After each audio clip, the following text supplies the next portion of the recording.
오늘 말씀의 제목은요, 은혜로 변하다입니다. 갈라디아서 1장 우리 11절에서 24절 말씀 함께 읽겠습니다. 갈라디아서 1장 11절에서 24절 우리 함께 서로 교독하도록 하겠습니다.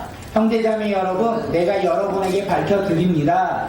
내가 전한 복음은 사람에게서 비롯된 것이 아닙니다. 그 복음은 내가 하나님께서 받은 것도 아니요 배운 것도 아니요 예수 그리스도의 나타나심으로 받은 것입니다.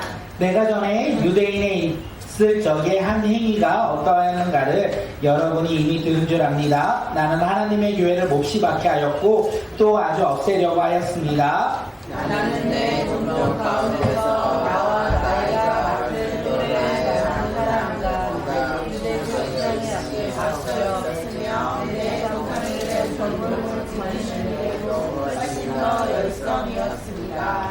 그러나 나를 모태로부터 따로 세우시고 은혜를 베풀어 주신 하나님께서 그 아들을 이방 사람에게 전하게 하셨고 그를 나에게 기꺼이 나타내 보이셨습니다. 그때 나는 사람들과 이문하지 않았고 또 나보다 먼저 사도가 된 사람들을 만나려고 예루살렘으로 올라가지도 않았습니다. 나는 곧바로 아라비아로 갔다가 다마스쿠스로 되돌아갔습니다. 3년 뒤에 나는 제가를 만나려고 예루살렘으로 올라갔습니다. 나는 그와 함께 본문을 지냈습니다. 그러나 나는 주님의 동생 야고보밖에는 사도들 가운데 아무도 만나지 않았습니다. 내가 여러분에게 쓰는 이 말은 하나님께 듣고 거리 아닙니다. 그 뒤에 나는 사마리아 길기리아 지방으로 갔습니다. 길리기아 지방으로 갔습니다. 그래서 나는 유대 지방에 있는 그리스도의 교회들에게는 얼굴이 알려져 않았습니다. 그들은 다만 전에 우리들을 박해했던 그 사람이 지금은 그가 전에 없애버리려고 하던 그 믿음을 전한다는 소문을 들을 따름이었습니다. 그래서 그들은 나를 보고 하나님께 줄곧 영광을 돌렸습니다. 네, 그래서 하나님께 줄곧 영광을 돌렸습니다. 네, 오늘 말씀의 제목은 은혜로 변하다입니다. 무엇으로 변하다? 은혜로 변하는 사람. 우리는 변하려고 하는데 변하기가 참 어려워요. 우리 아이들이 변하려고 하는데 아이들의 인생 가운데서도 변하는 게 참 어렵다라는 생각을 합니다. 그런데 우리가 변할 수 있는 거 은혜가 있을 때 우리의 삶이 변한다라는 거, 은혜가 우리 가운데 주어질 때 우리는 이 세상 가운데 살아가는 사람이 아니라 하나님을 믿는 예수 그리스도를 믿음으로 하나님의 자녀로서 신분이 변화되고 우리의 삶의 기준이 변화되고 우리의 삶의 가치관이 변화되고 또한 우리의 모습들이 변화된다는 것을 우리가 누리고 깨닫는 자들이 되길 소망합니다. 변할 수 있는 것은 은혜밖에 없습니다. 이영순 권사님이 나이 말해도 되나? 74살이신데 변할 수가 없어요. 세상 기준으로는. 하나님의 은혜가 있을 때 변할 겁니다. 아이들도 똑같아요. 우리 아이들도 주원이도 8살밖에 안 됐는데 뭐 하라면 하지 않아요. 제가 시키면 잘 안 해요. 그런데 하나님의 은혜가 주어질 때 그 아이가 변화될 거예요. 우리가 그 변화를 소망하는 자들이 되기를 소망합니다. 우리가 변화될 수 있는 거 세상의 방법, 나의 가지고 있는 가치관이 아니라 은혜입니다. 우리 가운데 주어질 때 우리가 변화된다는 것을 소망하며 그 은혜를 누리는 믿음의 자녀들이 되길 간절히 소망합니다. 지금 사도 바울은요, 편지를 쓰고 있어요. 어디에 편지를 쓰고 있을까요? 갈라디아 교회에게 편지를 쓰고 있어요. 사도 바울이 지금 갈라디아 교인들에게 편지를 쓰고 있습니다. 그러면서 나는 하나님을 믿는 믿음의 사람이었고 그 부르심에 따라 예수 그리스도 믿음으로 너희들에게 복음을 전하였다라고 이야기를 합니다. 그가 복음을 전하고 있다라는 거예요. 갈라디아 교회 가운데 사도 바울이 복음을 전하였고 가르쳤는데 그 시간이 조금 지나고 났을 때 보니까 갈라디아 교회가 조금은 변화된 것 같아요. 갈라디아 교회 가운데 문제가 일어난 것 같아요. 사도 바울이 갈라디아 교회 가운데 나는 하나님의 자녀로서 예수 그리스도 믿음으로 그가 복음을 가르치고 그 교회를 떠나고 시간이 조금 지났을 때 갈라디아 교회는 지금 변화가 일어납니다. 문제가 생겼다라는 거예요. 그 문제가 무엇이냐면 오늘 우리가 본문으로 읽지 않았지만 갈라디아서 1장 6절 우리 7절에 그것을 우리에게 이야기합니다. 우리 말씀 한번 읽어볼까요? 갈라디아서 1장 6절 7절 읽겠습니다. 그리스도의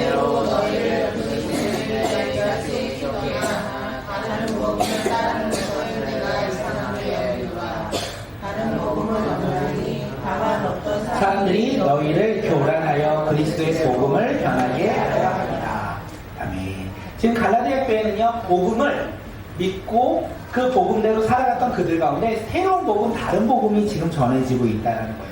그 다른 복음으로 말미암아 갈라디아 교회들이 지금 어려운 가운데 놓여 있고 이 문제를 해결할 수 없기에 사도 바울에게 이야기한 것 같습니다. 그래서 사도 바울이 이 문제에 대해서 편지를 쓰고 있어요. 복음은 무엇밖에 없다? 오직 예수 그리스도. 다른 복음은 없다. 복음은 오직 예수 그리스도밖에 없다. 이렇게 이야기하고 있어요.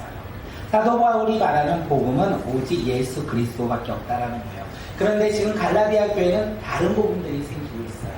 다른 사람들이 이것이 진짜 복음이라고 말하면서 유대인의 전통, 율법, 그 할례에 대해서, 그 다음에 그들이 지켜야 하는 전통에 대해서 가르치고 있다는 거예요.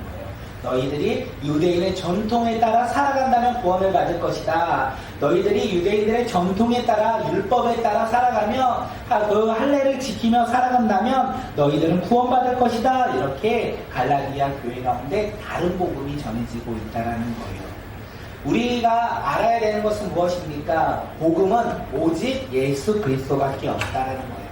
우리가 예수 그리스도를 믿을 때 우리는 구원받습니다.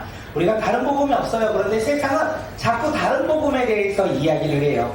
착하게 살면 잘 될 거야. 착하게 살면 구원받을 거야. 다른 종교에도 구원이 있어. 왜 꼭 교회에서만 구원이 있다고 이야기해? 너의 삶은 너가 스스로 개척하는 거야. 너가 스스로 행복하면 그 삶이 구원받은 사람의 모습과 동등한 거야. 구원은 별거가 아니야. 꼭 예수 그리스도 믿어야 구원받는다고 이야기하는 거 아니야. 우리는 이렇게 수많은 얘기 가운데 살아가고 이단과 사이비 속에서도 살아갑니다. 제가 요즘에 최근에 PD 수첩을 보니까 허경영이 나오더라고요. 그래서 돈을 내면 1억을 내면 다 구원받아요. 1억을 내지 못하면 구원을 받지 못하더라고요. 명패를 사야 되는데 명패를 살 수 없으니까. 이렇게 많은 사람들이 구원에 대해서 다르게 이야기하고 있다는 거예요. 뭐 허경만 그러겠습니까? 신천지도 그렇고 하나님의 교회도 결국에는 예수 그리스도의 복음이 아닌 그들이 믿는 교조를 믿어라. 자신들이 믿고 따라가는 율법을 지켜라 라고 이야기하는데 성경에선 그것을 뭐라고 이야기하냐면 다른 복음이라고 이야기합니다. 다른 복음은 거짓말이라고도 동일한 의미가 있지 않을까 생각되어집니다. 구원은요 오직 예수 그리스도를 믿을 때 우리 가운데 주어지는 거예요. 이 사도 바울이 갈라디아 성도들에게 그러면서 복음을 전하고 있어요. 뭐라고 전하냐면 11절에서 이야기합니다. 우리 11절 말씀 한번 읽어보겠습니다. 시작. 형제자매 여러분, 내가 여러분에게 발표드립니다. 내가 전한 복음은 사람에게서 비롯된 것이 아닙니다. 개역개정에서는 여기에서 사람에게서 전한 복음이 아닙니다. 그것은 내가 전한 복음은 사람의 뜻에 따라 난 것이 아닙니다. 우리가 가지고 있는 다른 복음들로 구원을 얻을 수 없습니다. 이렇게 이야기해요. 그러면서 사도 바울이 이 복음을 뭐라고 하냐면 사람에게서 사람의 뜻으로 난 것이 아니요. 누구에게서 났느냐? 12절에서 우리에게 이야기합니다. 12절 말씀 한번 읽어볼게요. 함께 읽겠습니다. 시작. 그 복음은 내가 사람에게서 받은 것도 아니요 배운 것도 아니요 예수 그리스도의 나타나심으로 받은 것이니라. 사도 바울이 전하는 복음은요 사람에게서 그가 깨달은 것도 아니고 배운 것도 아니고 그가 예수 그리스도의 나타내심, 그 예수 그리스도의 구원의 십자가, 그리고 그 성경에서 말하는 예수 그리스도 그 복된 소식을 듣고 알므로 또한 예수님을 만남으로 말미암아 그가 복음을 알았다 이렇게 이야기하고 있어요. 복음은 하나밖에 없습니다. 하나님의 아들이 이 땅 가운데 오셨다라는 거. 하나님의 아들이 누구라고 얘기합니까? 예수 그리스도. 그가 어떻게 우리를 구원했습니까? 죄가 없으신 예수 그리스도께서 십자가에 못 박아 죽으심으로 말미암아 우리의 죄를 다 대속하셨다. 우리 죄를 사하여 주셨다라고 성경은 이야기하고 있습니다. 그런데 이것을 아는 사람들은 누구일까요? 사도 바울이 예수님을 잘 믿어서 이 사실을 알았을까요? 우리는 사도 바울의 인생을 너무나 잘 알고 있습니다. 사도 바울이요 예수님을 잘 믿었던 사람이 아니에요. 예수님을 만나기 전에 예수님을 열심히 박해했던 사람이기도 합니다. 우리 갈라디아서 1장 13절 14절 우리 읽었던 부분 한번 다시 읽겠습니다. 시작. 내가 전에 이르되 교회에 있을 저의 하나님과 어떠하여 나를 여러분이 이미 들은 줄 압니다. 나는 하나님을 그릇없이 박해하였고 또 아주 없애버리려고 하였습니다. 나는 내 민족 가운데서 나와 나이가 같은 또래 많은 사람보다 유대교 신앙 앞에 있었으며 유대교 사람들의 전통을 지키는 데도 훨씬 더 열성이었습니다. 사도 바울은 어떤 사람이었을까요? 어떤 사람이었을 것 같아요? 우리 바울처럼 복음을 전하고 싶은 우리 성경 속에 닿고 싶은 이름이 바울이거든요. 예성아. 어떤 것 같아요? 바울은 하나님을 잘 믿었을까요?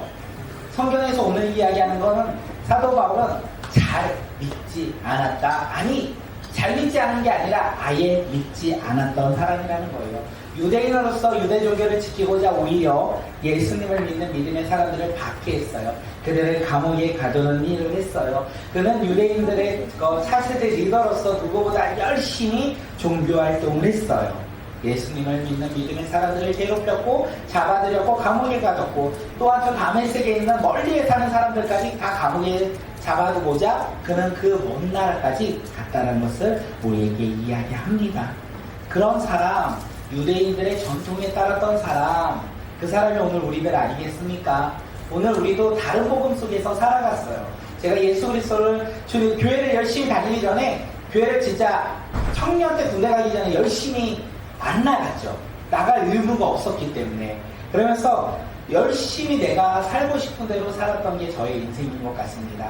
그런데 친구가 교회를 갔어요. 같이 열심히 놀았는데 갑자기 저희를 배신하고 교회를 가기 시작한 거예요. 그런데 그런 다음부터 행동이 변하는 거예요. 저랑 같이 놀았던 모습이 변화되면서 조금은 다른 모습 속에 살아가서 제가 너무 싫어가지고 뭐라고 했냐면 이제 난 너랑 친구 안 하겠다고. 그렇게 변하는 너의 모습이 친구로서 인정할 수 없다고 제가 욕을 엄청 했거든요. 그리고 제가 군대 갔다 와서 실론 찬양을 듣고 나 교회 다녀야 되겠다 그 이후로 제 무리의 친구들이 그때도 여전히 만났는데 저를 보고 제가 교회 다니고 난 후에 저한테 그랬어요. 너가 인생에서 가장 나쁜 놈이라고. 그 전에 그렇게 욕했던 사람이 교회 다니고 났을 때부터 변화된 삶을 살았다라고 하면서 저를 싫어하더라고요. 이런 것처럼 우리가 예수 그리스도를 믿음으로 우리 삶이 주님을 만날 때 우리가 신실해서 주님을 만난 것이 아니라 주님의 뜻에 그 주님의 계획 때문에 우리가 주님을 만난다는 것을 잊지 않았으면 좋겠습니다. 사도 바울이 고백을 해요. 뭐라고 얘기하냐면 자신의 어머니 뱃속에서 있을 때부터 자신을 따로 택하신 하나님의 은혜로 나를 주님께서 부르셨다. 이렇게 성경 가운데 그가 고백을 합니다. 언제부터 부르셨다고요? 뱃속에 있을 때부터. 어머니의 뱃속에 있을 때부터 하나님이 그를 택하였고 하나님의 사람으로 그를 불렀다라는 거예요. 그런데 그가 인생을 살다 보니 주님을 모르고 있을 때가 있었는데 주님은 그 사도 바울을 어떻게 해요? 특별하게 만나 주셨다라는 것을 오늘 이야기하고 있습니다. 어떻게 만났습니까? 사도 바울이 예수님을 어디에서 만났죠? 다메섹. 네, 다메섹 가는 길에서 만났어요. 그리고 빛으로 오신 그 예수님을 만남으로 말미암아 자신이 그동안 박해했던 예수라는 것을 그가 깨달았어요. 그리고 그 예수님께서 오히려 자신을 부른다라는 것, 자신을 구원하시는 구원자이신 예수 그리스도가 만나주셨고 그를 부른다라는 것을 그가 깨달았어요.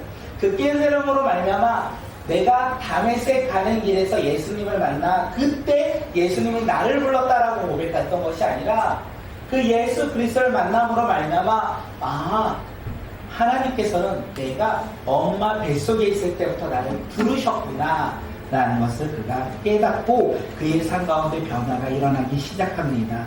예수 그리스도를 믿음으로 말미암아 그 주님을 만남으로 말미암아 그의 삶이 변화되기 시작해요.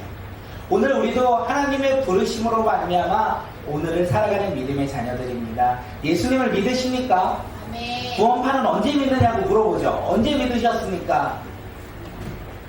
그때 얘기하세요. 난 뱃속부터 주님의 부르심으로 말미암아 택함받은 백성이었다.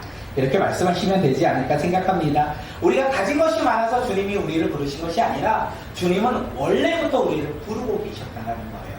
우리를 택하여 부르셨다는 것을 우리가 알 수 있는 게 뭐냐면 내가 이 자리에 나와 주님을 예배하기 때문에 우리는 그 부르심을 알 수 있는 것이 아닐까 생각되어집니다. 주님의 부르심이 없이는 우리는 예배를 드릴 수 없어요.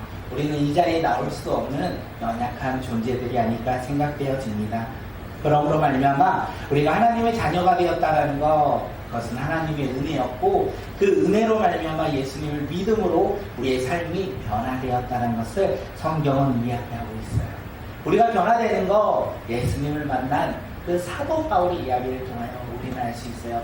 사도 바울은 변화될 수 없는 그가 예수님을 만남으로 말미암아 변화되었다는 거.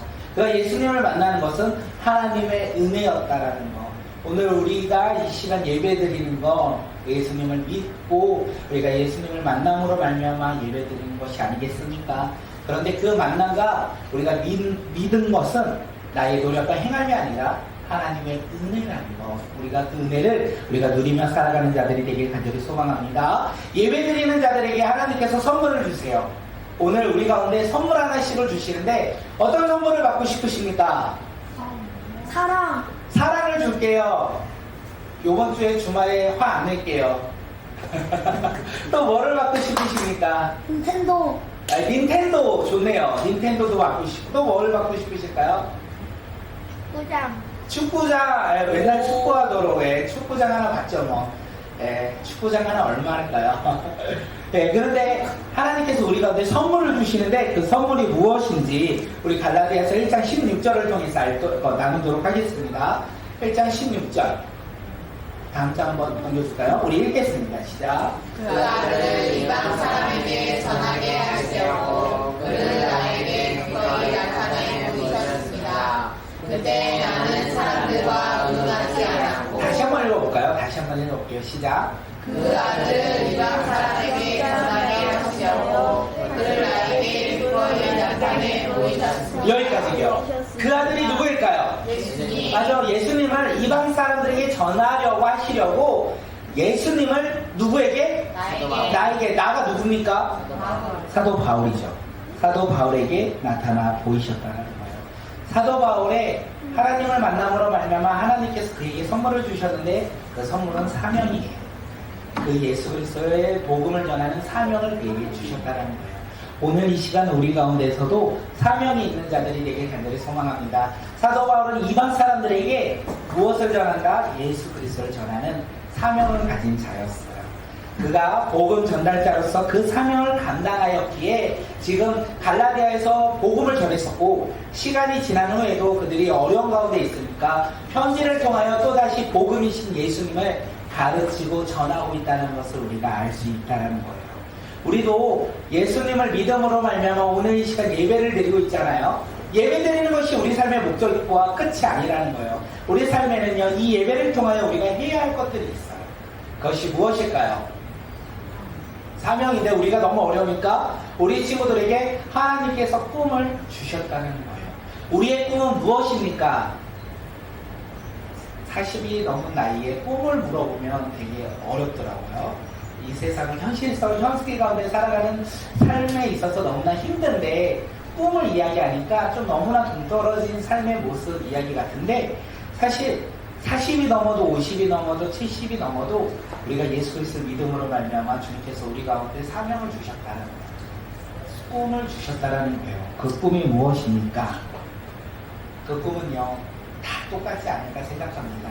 바로 복음 전달자가 아닐까 생각합니다. 하나님께서 우리 가운데 선물을 주셨는데 복음 전달자로서의 우리 가운데 꿈을 주셨다는 거예요. 그 복음 전달자의 그 가는 길은 다를 수 있지만 모습은 다를 수 있지만 복음 전달자로서 하나님께서 우리 가운데 어떻게 해요? 사명 꿈을 주셨다라는 거예요. 이제는 우리는 복음 전달자입니다. 복음을 어디에 전하시고 싶으십니까? 옛날에 제가 청년 때 이렇게 누군가가 설교하면 우리는 다 그랬어요. 저 북한을 향해서 나아갑니다. 저 땅끝까지 나아가서 우리가 복음을 전하겠습니다. 이렇게 우리가 담대하게 외칠 때 그 당시의 분위기는 청년들에게 복음 전달자로서 어디에 복음을 전하겠습니까? 하면 우리가 북한과 중국과 세상 열방을 참 많이 이야기했는데 요즘은 좀 변화된 것 같아요. 복음 전달자로서 어디에서 복음을 전하시겠습니까? 가정에서, 우리가 직장에서, 삶의 터전에서 우리가 복음을 전하는 복음 전달자가 되길 간절히 소망합니다. 북한도 품고 중국도 품고 열방도 품어야 되는데 그 품기에 앞서 우리가 가장 먼저 품어야 될 곳이 어디입니까? 바로 우리의 가정과 우리의 직장과 우리가 만나는 사람들에게 복음 전달자로서 그들에게 나아가 복음을 전하는 자들이 되길 간절히 소망합니다. 복음을 전할 때 가장 어려운 게 무엇이냐면 제 개인적인 생각이지만 조금 창피해요. 부끄러울 때가 많아요. 복음을 전하면 조금 낯도 가리고 부끄럽기도 하고 또 내가 전했는데 듣지도 않고 오히려 나에게 타박을 줄까봐 조금 머뭇거릴 때가 참 많은데 그 자리가 복음을 전하는 자리가 되길 간절히 소망합니다. 조금 부끄러워도 우리가 조금 창피해도 우리가 우리를 구원하신 예수 그리스도의 놀라운 그 복음의 복된 소식을 우리가 증거하며 전하는 믿음의 자녀들이 되길 소망합니다. 복음을 전하는 자 누구입니까? 나. 네. 왜 우리는 복음을 전해야 됩니까? 예수 그리스도의 믿음. 다른 것이 없어요. 예수 그리스도의 믿음으로 말미암아 구원받은 자가 우리고 구원받은 우리의 삶 가운데 복음을 전하는 것이 우리의 꿈이고 사명이기에 그래서 우리는 세상 가운데 나아가 복음을 전하며 살아가는 믿음의 자녀들이 되게 간절히 소망합니다. 그것이 나의 힘과 나의 능력과 나의 의지로 되지가 않는 것 같아요.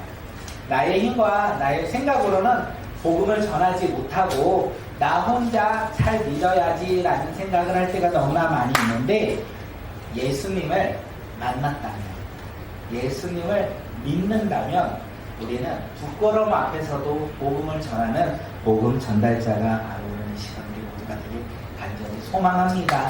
이렇게 변화되어야 돼요. 오늘 제목 뭐라고 했죠? 은혜로. 맞아요. 은혜로 변하다. 예. 네, 변할 수 있는 방법은 은혜밖에 없어요. 우리가 복음을 전할 수 있는 것은 바로 은혜밖에 없지 않을까 생각합니다. 하나님의 은혜로 말미암아 예수 그리스도의 믿음으로 구원받은 우리의 믿음의 자녀로서 우리의 삶 가운데 복음 전달자로서 그 사명을 감당하는 주의 자녀들이 되길 간절히 소망합니다. 네, 주일이 다가오기 전에 우리가 그 사명 한 번은 감당하기를 소망합니다. 우리가 가정으로 돌아가 우리 다음 세대 자녀들에게 또한 만나는 사람들에게 우리가 복음을 전하는 은혜로 변화되어 복음을 증거하며 살아가는 주의 자녀들이 되길 간절히 소망합니다. 예, 부끄럽습니다. 창피합니다. 그리고 낯간지럽고요. 그리고 조금은 낙심하고 머뭇거릴 때가 있지만 우리가 담대하게 복음을 전함으로 말미암아 사도 바울처럼 사명 감당하는 믿음의 자녀들이 되길 간절히 소망합니다. 은혜 충만하십시오. 은혜 가득하십시오. 은혜로 말미암아 복음을 전하는 주의 자녀들이 되길 간절히 소망합니다. 우리 함께 기도하겠습니다. 우리가 기도하는 것도 은혜가 있어야 기도하지 않을까 생각되어집니다. 제가 하나 깨달은 것이 무엇이냐면 우리 아이들이 기도할 수 있다는 거예요. 저희 아이들 대안학교를 보냈었잖아요. 대안학교 갔다 왔는데 갑자기 집에서 기도하는데 뭐 어떻게 하시는지 아십니까? 주여 삼창을 해요. 하울이도 막 주여 삼창을 하고 뭐 방언을 하려고 하고 막 기타를 치고 찬양이 끝나면 하나님께 영광의 박수를 쳐야 된다고 하더라고요. 우리 아이들이 그렇게 변화될 수 있는 것은 은혜가 있지 않을까 생각합니다. 우리 이 시간 우리 아이들 앞에 나와서 기도할게요.